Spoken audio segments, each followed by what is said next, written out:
everybody. Welcome to the Next 2020. My name is Gabriela Heizer, and I'm your host for today. Today, we're talking about fashion and retail, so that will be a fun show. I'd like to introduce my guests. We have Luca with us. Hey. Hi. And Alessandro. Hey, how's it going? So just so the audience knows, if at any point throughout the show, because I know it's going to be a very interesting show, if you have any questions, feel free to leave a comment and we'll love to answer it during the show. So to get us started, Luca, can you tell us, well, both of you guys, but can you tell us where you work, how you got started there, and what you love most about what you do? Luca, let's start with you. So I own a online boutique called Urban Roots, and when I got started, I started about when I was 15, but I started designing at 15. I didn't own the website yet. I opened up the website in 2018, and it's located in Miami. Like, I'm based out of Miami. Awesome. Alessandro? Hey, my name's Alessandro Cacosa. Me and my business partner own a brand. It's called World Thrift. We basically buy, sell, and trade clothing of all sorts, mostly vintage. We specialize in rock tees, and we own our own storefront here in St. Pete, Florida. That's awesome. So I love that we have two diverse fields inside of fashion. So this will be great. So what motivated to begin your career in fashion, Alessandro? For me, I kind of always had an interest. And as I was approaching the end of college, I started seeing other people kind of reselling clothes online, going to the thrift store, picking them up, and then putting them online. And I thought it was pretty cool. And then I started seeing some shops do it, and it kind of just really pushed me to do it.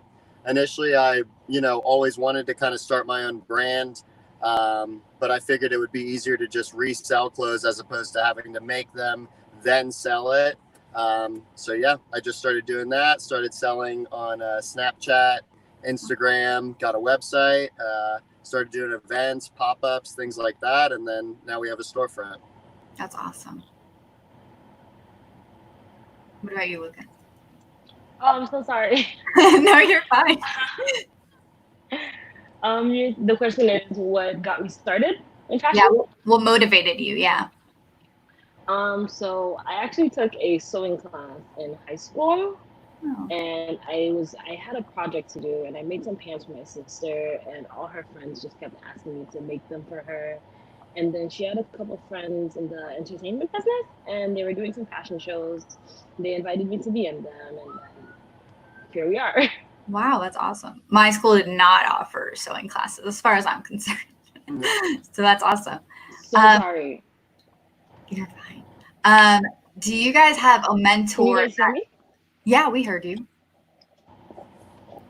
Can you hear us? Can you guys hear me? Because I can't hear you. Yeah, we can hear you. Ooh, I can't hear you guys. I don't know why.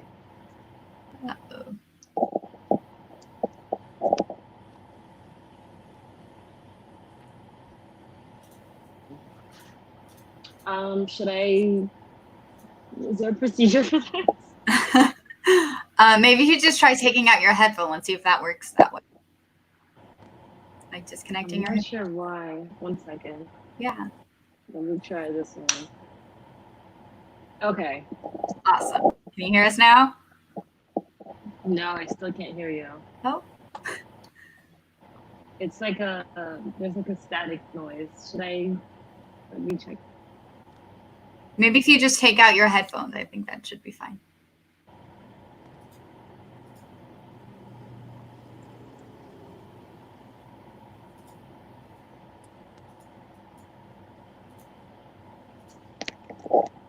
Yeah. Alessandro, while she figures out her sound, hey, can you hear us? Yeah, so Alessandro, while we wait for her, what's an obstacle you face while trying to enter the fashion industry, and how did you overcome it?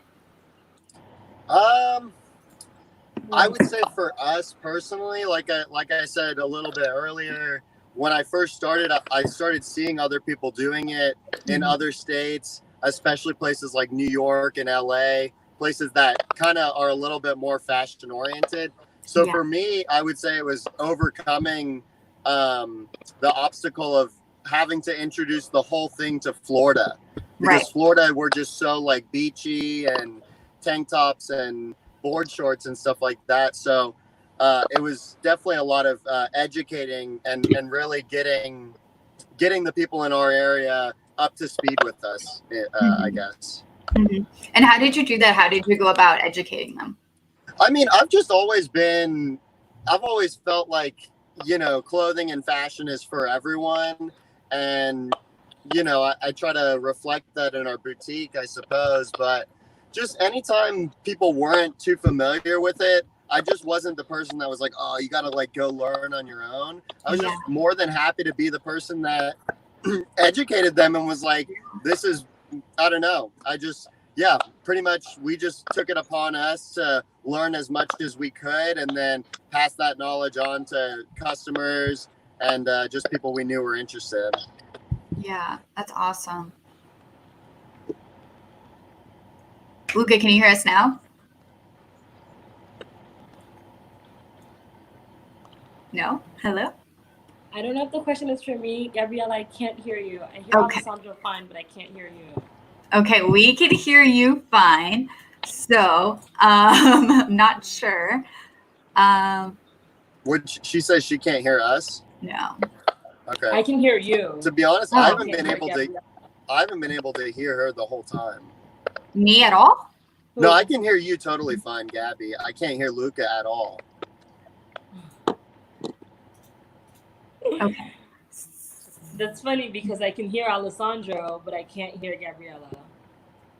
Okay, so I just, so the question again is, what's an obstacle you face while trying to enter the fashion industry and how did you overcome it? So Luca, if you want to go ahead and answer that.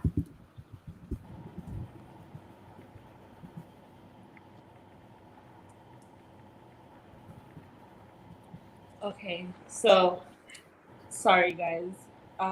As far as obstacles that I faced in the fashion industry, I think I definitely started really young. So it was hard for me to take myself seriously because I always had a lot of self-doubt. Like I'm always thinking, are people gonna think I'm too young? Are they gonna take my brand seriously? Are they gonna question my designs, my judgment, etc.? So I think that honestly was the biggest obstacle for me, was just the fact that I always compared myself to people that were older than me. And I always thought their work was so much better, so much more refined. And that made me feel a little insecure. Yeah.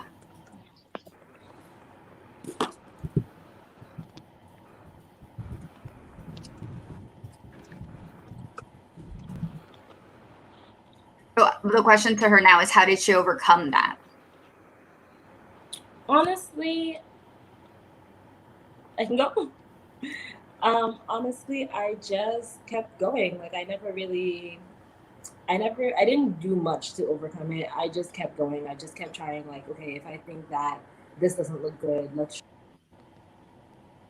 Oh, we lost her. All right.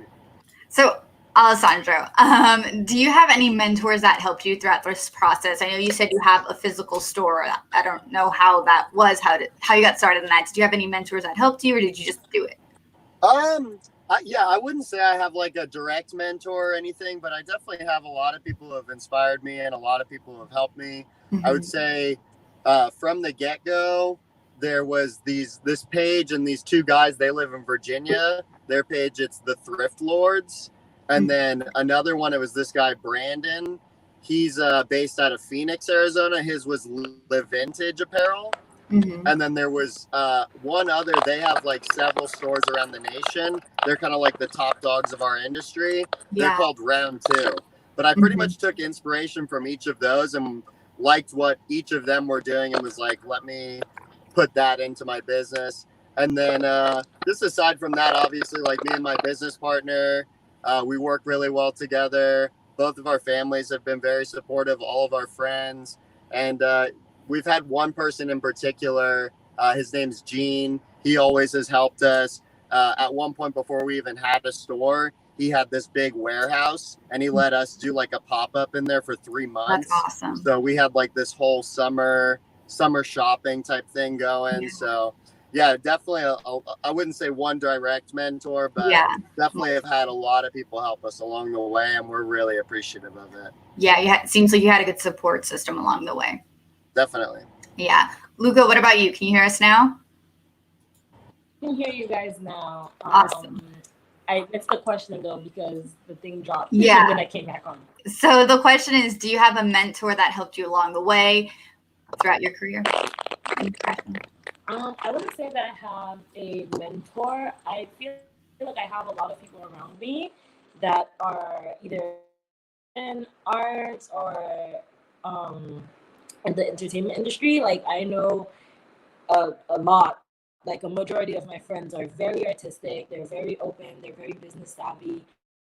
So I wouldn't say I have one mentor. I just have a really big group of people around me that know what they're doing and they really help to guide me. No, that's awesome. That's awesome. And it's important that like Alessandra was saying, he has a good support system, and that seems to be key in what you guys do. So that's great. What was your guys' biggest inspiration behind getting into fashion and the specific pieces you guys make? What's your biggest inspiration in that? Who wants to go first? Alessandra, let's start with you. Okay, cool. So for me, my biggest inspiration, it was just always having some kind of involvement in fashion. And then when I was able to do it with my own brand, that was even better. Aside from that, it was just, again, going back to being from Florida, where it's not too fashion forward and fashion savvy. I was like, I really want to bring, some of that really intense, attitude and just everything that they have going on in fashion in LA, New York, London, all that. I said, I want to be able to do that here in Florida. And so, yeah, it was pretty much just about bringing fashion to Florida for me. That's awesome. And Luca, how about you? Honestly, my brand is really inspired by African and Caribbean fashions. So that's mostly what inspires me. Is I'm from Haiti, so anything colorful, bright, yellow, sunshiny. When you think of vacation, the colors that you think are what inspires me. I really try to keep everything Caribbean looking, island looking, and Afrocentric looking. That's awesome. Yeah, great.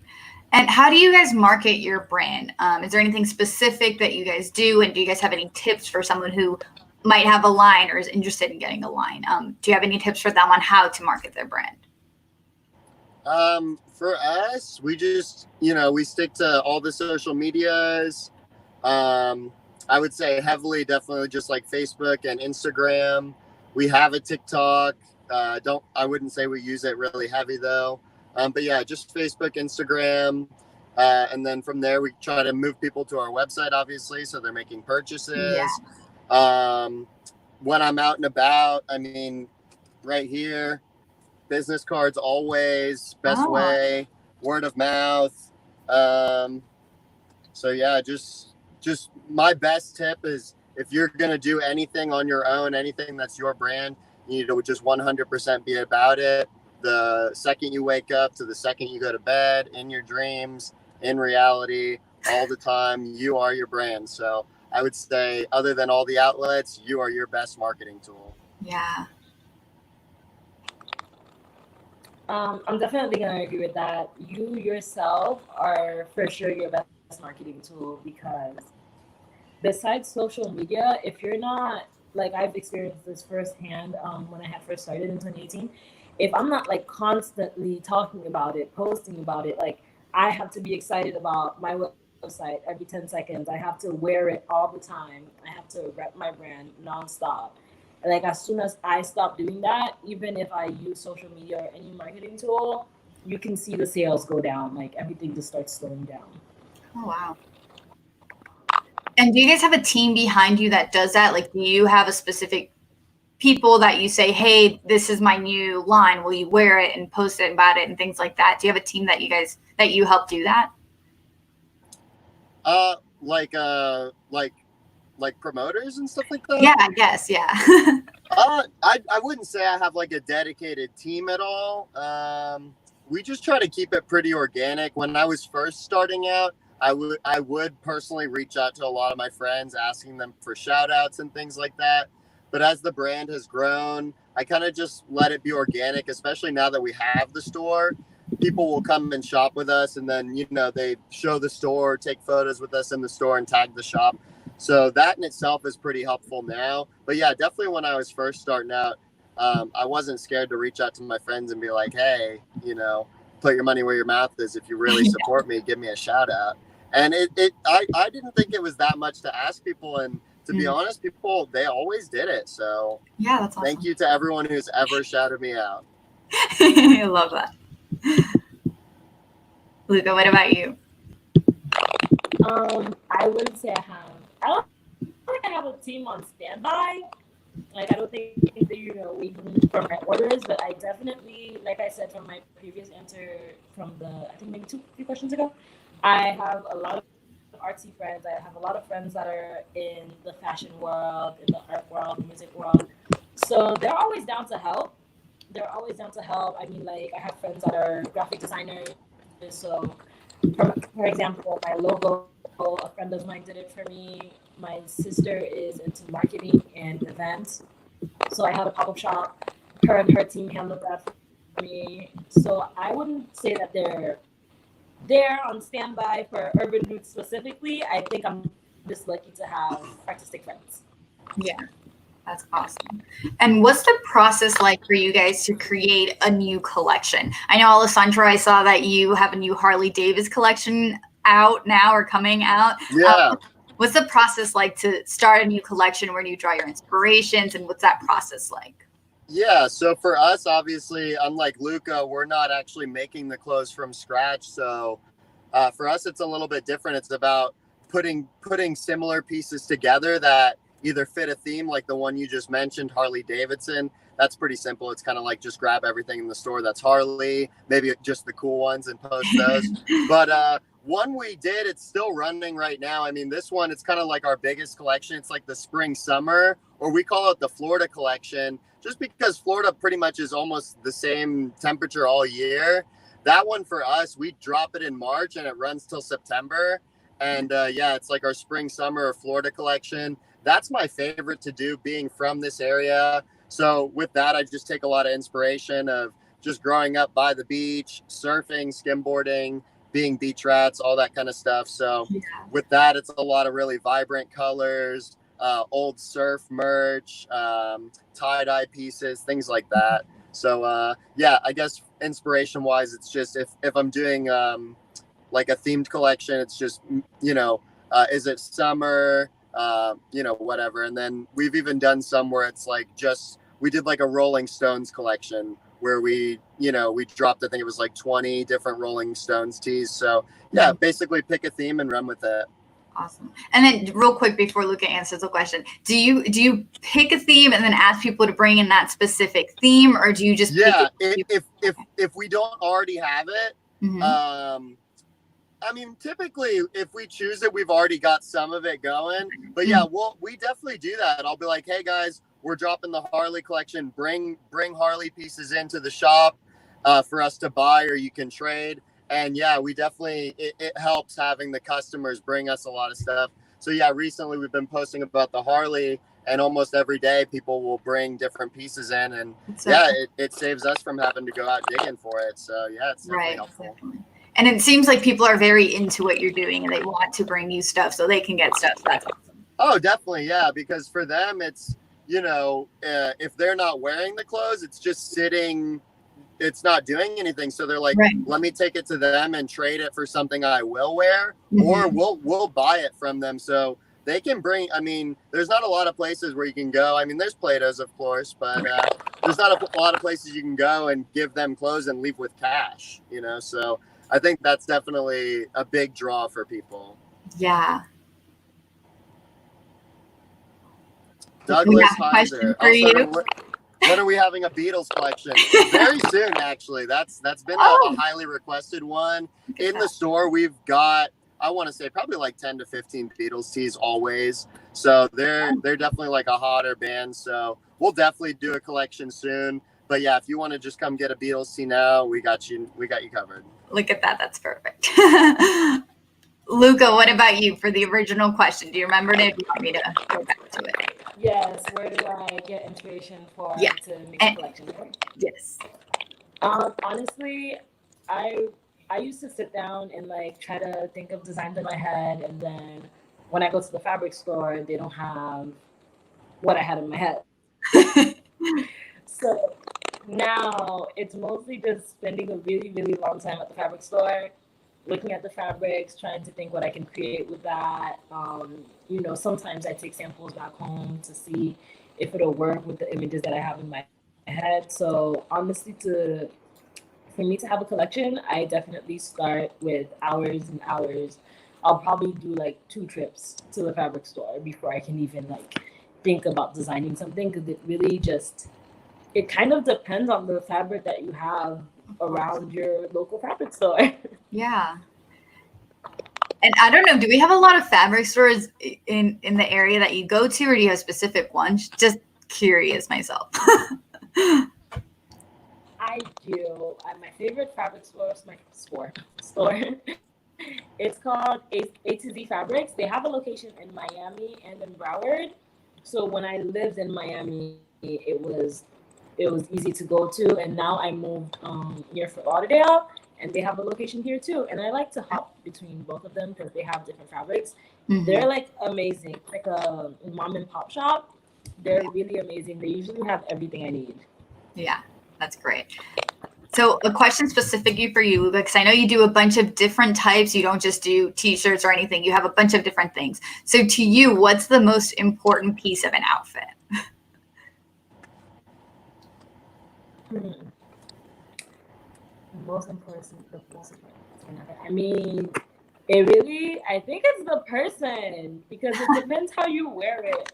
Someone can, for example, me and you can have the same top and it looks completely different on both of us, and we can style it completely different. If, for example, I have friends that look nothing like me, but we share clothes all the time, and you would never know that it's the same top. Yeah. You know what I mean? So it's really the person who's wearing it and how you wear it. That's what's important. That's interesting. I like that response. I wasn't expecting. Awesome. So I want to move on a bit outside of just you guys and just look at the whole fashion and retail industry as a whole. So my first question is, what are your thoughts on fast fashion and what can be done to create a more sustainable industry?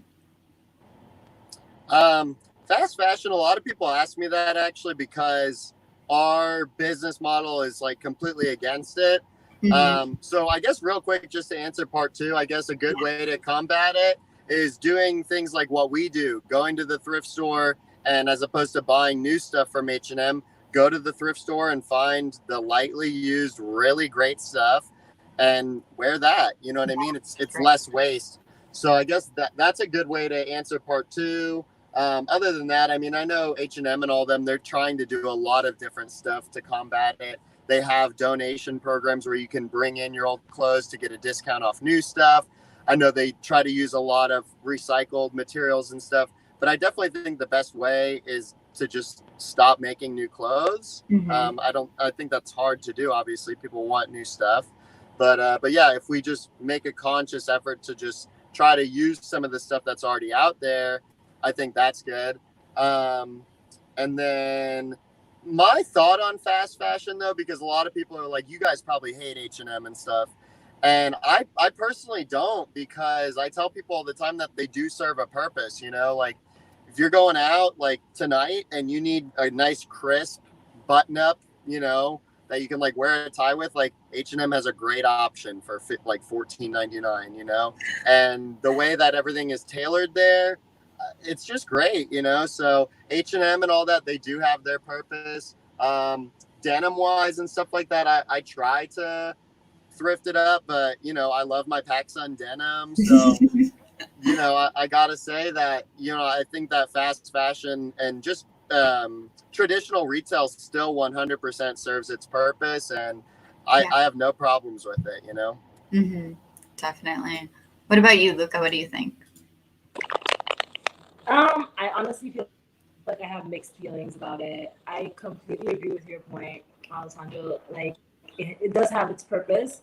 Like you said, if you're going somewhere and you need something to wear, and you're not gonna go spend a bunch of money on a designer dress.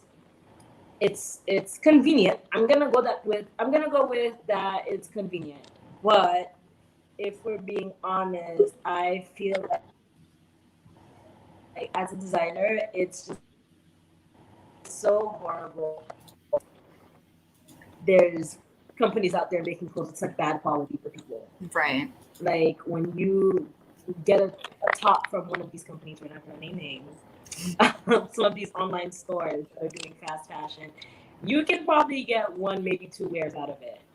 But Yeah. like the material is so bad. It's so bad, and they copy original designers. Like so many times these online brands have copied the designs of designers that work really hard, and they make a copy of it for super cheap. So of course the customer or people customers you're gonna see something that's maybe $1,000, and then you see it for $20 on Fashion Nova, and the design worked really hard on this design, Right. and now it's being liquidated for like 80% 80% less. So it's not good for designers, but it's good for everyday people that's looking for something for $20 to wear tonight.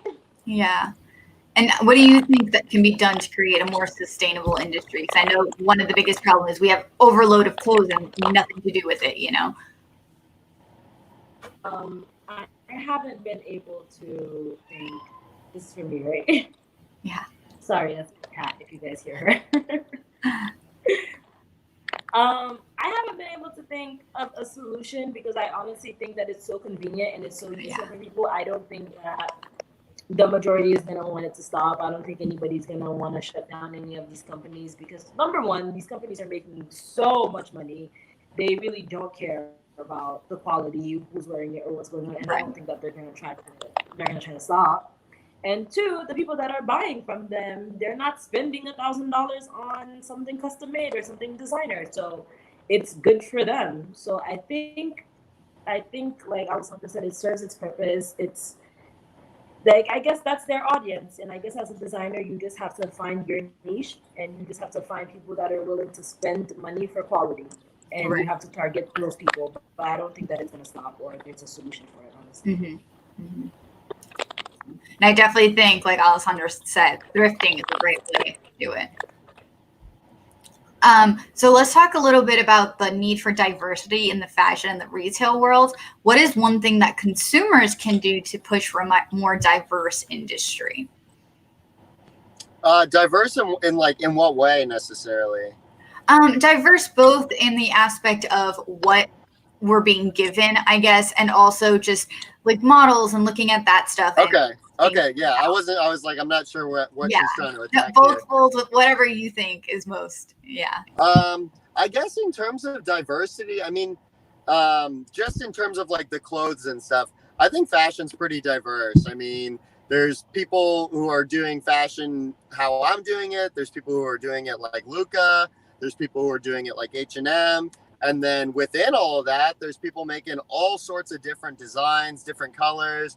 People are coming up with new ways to present clothes. I mean, I think in that sense, the fashion world is very diverse. And I think that's what has made fashion what it is the fact that it is so different. It is so experimental, and that it's just not black and white, you know? So I think fashion's always been diverse in that sense. But I think in terms of models and all that kind of stuff, especially with everything going on right now with attention to race and everything, I think it's just going to come down to each company and each brand stepping forward and taking their part in, you know, progressing and moving forward the way that the world is. Us personally, I've always tried to keep our brand very diverse in terms of models. I try to pretty much cast, you know, just almost everyone, guys, girls, any color. It really doesn't matter to me. Weight. image, skinny, fat, anything like that. It's all fine to me. I really feel like kind of what Lucas said earlier. Once someone puts on the clothes, there's like a different attitude attached to it. So I think everyone has a place in fashion. And again, I think just to keep it simple, I think it just goes back to every brand individually just needs to take that step forward, figure out how they're going to evolve and move forward with the world. Yeah, definitely. What do you think, Luca? I'm gonna agree with some of his points too, because I feel like fashion has always been diverse, but if we're talking about mainstream fashion now, we had a problem. They definitely did not. Before, I mean, I don't really know when I'm gonna pinpoint it, but a while back they never really focused on diversity that much. They wanted one type of girl or man to model the clothes, which I actually totally get, because after speaking to somebody, they were just like, we're not looking for a full figured woman. They were saying that for a fashion show, they don't want any attention to, let's say, again, a full figured woman is walking down the runway. You might be paying attention to her body parts more than the clothes that the designer is trying to sell for $10,000. So essentially, apparently where it came from is that they were just looking for a pretty hanger to walk down the runway. And we don't want anything over dramatic to take away attention from the piece. Mm-hmm. But that kind of influenced people watching fashion in a bad way, because it makes you think, for me to be a model, I need to look like that, or for me to be represented by a brand, or for me to wear this brand, I need to look like that, and that brand isn't for me. So it had a really negative turn. And I think that the world is working really, really hard to fix that right now. Like, a lot of brands are, like you said, there's plus size models. They're doing, there's so much diversity in race now. I feel like it's being fixed, and anything that anybody can do is just, if you see that a brand is not representing diversity, if you see a brand is strictly moving towards a certain type of model or a certain type of look, I mean, to me, they're canceled. It's like, what's the point if your brand isn't for everybody? I don't see the point that everybody should be looking at your website or everybody should be shopping from you. I cater to the people that you use as a model. Mm-hmm. That's my view on it. But I think that the world is definitely changing, and it's getting better. Mm-hmm. Great. That's great input. I wanted to now turn over to the pandemic and how that has affected the fashion industry. A lot of reports are saying that fashion industry is changing forever because now people are opting in for comfort over style. So I wanted to know what you guys thought about that.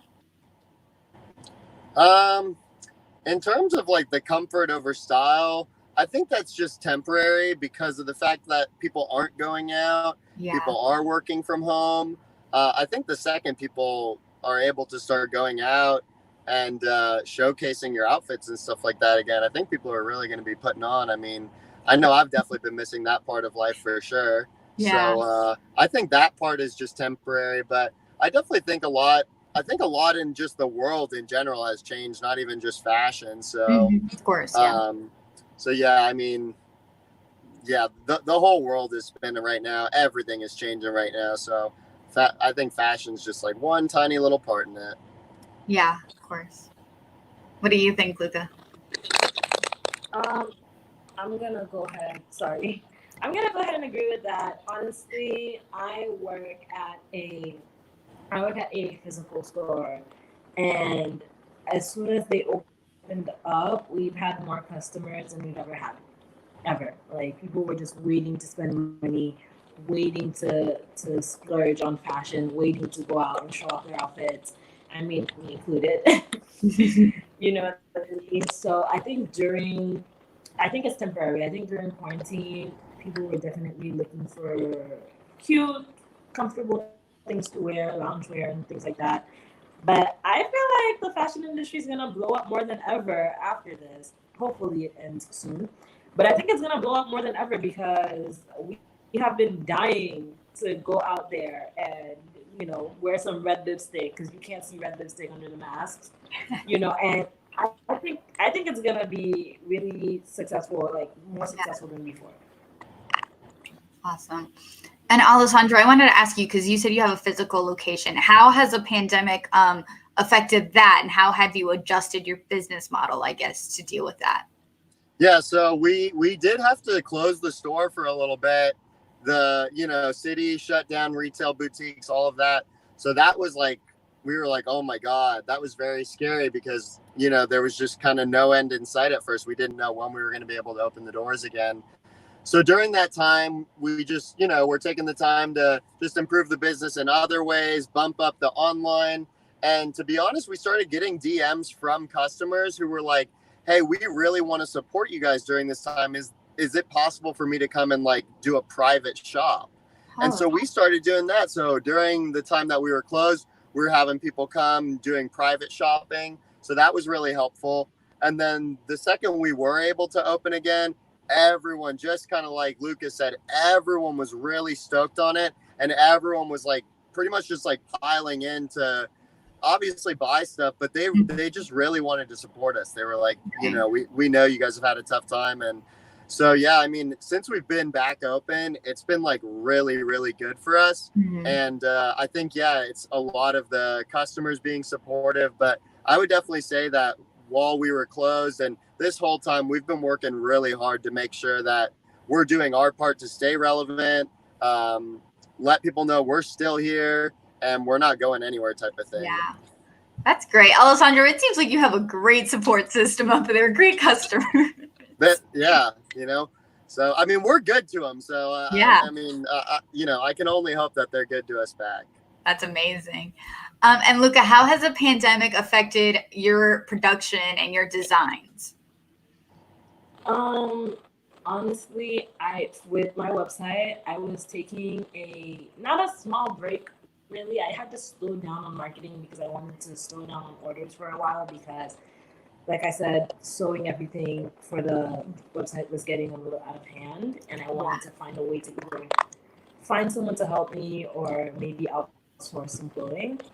So it hasn't affected me in a bad way. I definitely use this time to kind of re-stabilize my business, get certain licenses so I can order clothes, find out more about manufacturers so I can get my designs made for me and not have me do that for me. I've just been using this time. Yes, it's slow, but I'm okay with it. Yeah. I'm okay with it because I'm using this time to re-stabilize my business. Right. And whenever this does slow down, I think that people are going to be shopping more than ever. Even if you're bored at home during quarantine, you're going to want to spend money. Yeah. So, I think it's all good. Yeah, definitely. And people are now more at home, so they're going to want to look through your website and see what you have on there. So that's great. So what is one piece of advice you both would give to someone who's interested in pursuing a career in fashion or opening their own store? I think just general, if you're going to do any kind of business, it goes back to what I said before. You got to be all about it. You got to live it. You got to breathe it. You got to sleep it, everything. You got to dream it. So I think that just applies to any business. But I think in fashion, I think you gotta really definitely want to be in fashion and have some kind of knowledge, maybe a little bit of background. I mean, there's definitely a lot of stuff you can go and research and teach yourself, but I don't know. I mean, I think just like cooking or anything, I think you have to have that interest. You know what I mean? So, yeah, I don't know. Just be like a fashionista or something like that. I think that would be my best advice.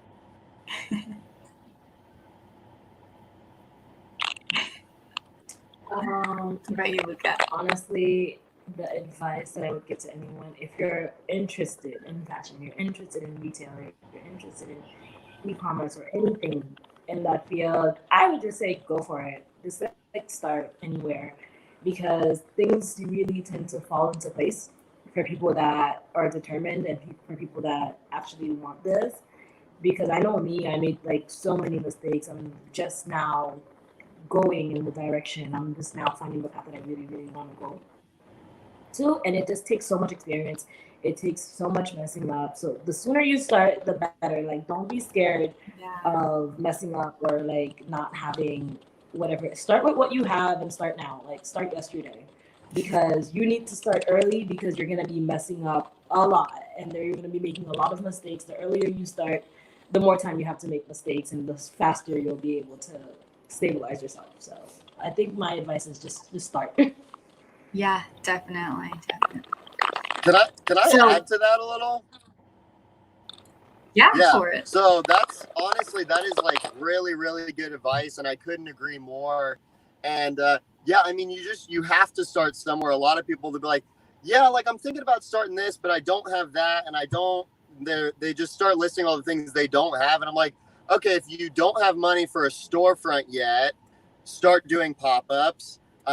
Like start with a logo, start with one rack of clothes, start with one item of clothes, start with one sketch, start with a brand name, something. But yeah, just like Lucas said, like literally start somewhere.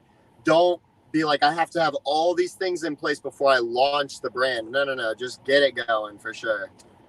Definitely. Great advice.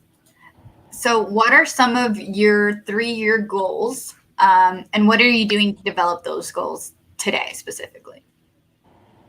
3 years, let's see. So 2023, definitely at least just build up the store we have now. If not, maybe open another location, probably another state. So I would say, yeah, build up this store, maybe open another location.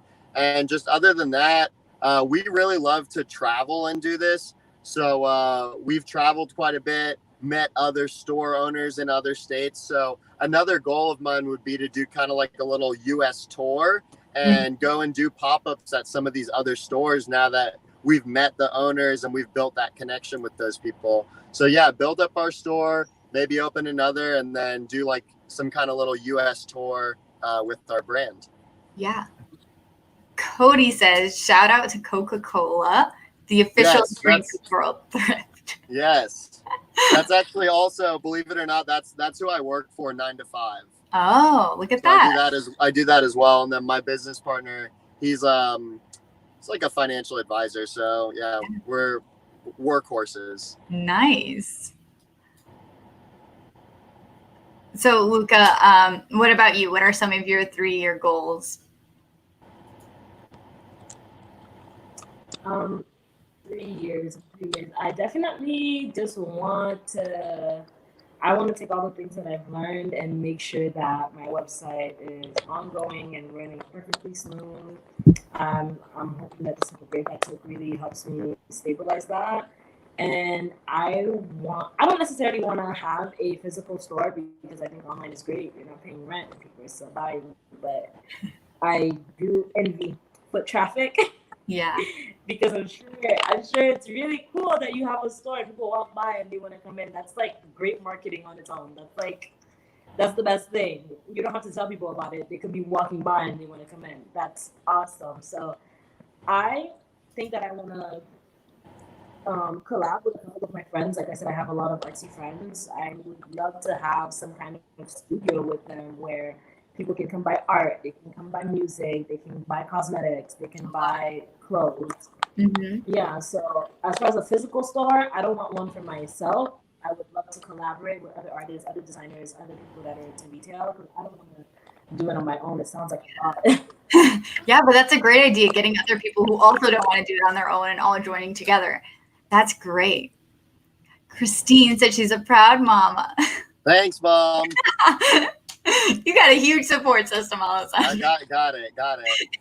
Luca, just so it's out there, if you ever want to come up to St. Pete, bring some stuff up and do like a pop-up at our shop, you are more than welcome anytime. Love that. Cool. Yes, that sounds awesome. I love pop-ups. Yeah. Pop-ups are great for business. I love Definitely. it. Yeah. Look at that, connecting. This is great. Yeah. So that we can continue connecting. If you guys want to share your social media handles or a way to contact you guys or see your store and things like that, you can go right ahead and tell the audience. Yeah, so our Instagram handle, it's at myworldthrift. Our website is myworldthrift.com. You can find us on Facebook at just World Thrift. You can search us on Google. And then you can just come to the store in St. Pete. Definitely. Right, Luca. My website is called shopunrbanroots.com. I mean, the brand is called Urban Roots, but you just go on www.shopunrbanroots.com. Our Instagram is also shopunrbanroots, and my personal Instagram is luca.bell. Perfect. That's awesome. And do you guys have anything else you want to tell the audience in parting words? Work hard and follow your dreams. That's perfect. That's perfect advice. Awesome. Well, thank you both for coming on the show. You guys are amazing, and it's just great seeing what you guys are doing and seeing you guys connect on this show. And that's the point of this show, is just to connect different young professionals and inspire other young professionals who want to do maybe what you're doing or what someone else is doing. So thank you guys so much for being on the show. If anyone has anything they want to have on the show next week, this is an open platform. So if there's an industry you definitely want to hear about or talk about, let us know and we'll make it happen. If you even want to be on the show, we can make that happen too. So thanks so much for watching. Tune in next week to see what else we're going to be talking about. Bye, guys.